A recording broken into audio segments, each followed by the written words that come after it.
திருத்தவே முடியலப்பா அவனை. நாய் ஜோசியம் பாக்குறீங்களாமா? நாய் ஜோசியம். நாய் ஜோசியமா? அம்மா காலத்தை கணிக்கிற கால பைரவரை கூட்டிட்டு வந்திருக்கேன். உங்க லைஃப்ல என்னென்ன நடக்க போறதுன்றதை இவ்வளவு சொல்ல போறாரு.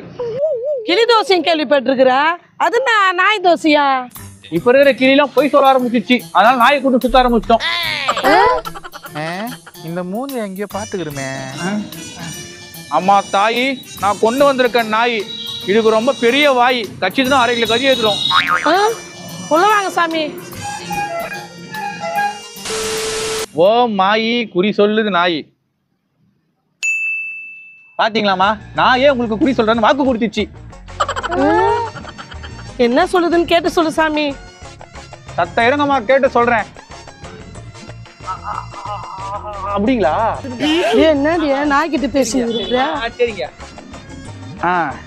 தாயே, உங்க பையன் பேரு கரணு.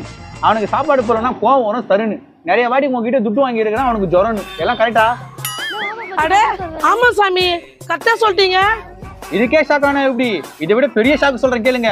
உங்க பையனோட 30வது வயசுல அவனுக்கு 30 கோடி ரூபாய் பணம் கிடைக்க போதுமா? 30 கோடி ரூபாவா? 2025 பிறக்கும் போது சனி பகவான் அவர் விட்டு போறாரு. குரு பார்வை ஸ்ட்ரைட்டா அவர் மேலதான் இருக்கு.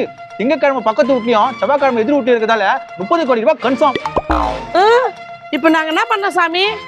ஒண்ணு இல்லம்மா, 2025 புது வருஷம் பிறந்துச்சு.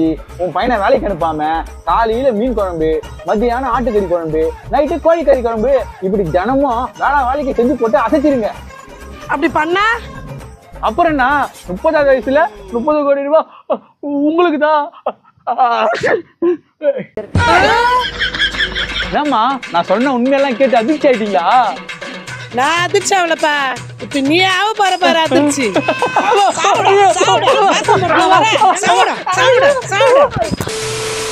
போடா இங்க. அப்போ 2025 நம்மளுக்கு நல்லா இருக்குன்னு பார்த்தா இப்படி போட்டு அடிக்குது. எங்கடா அந்த நாயே? சாரி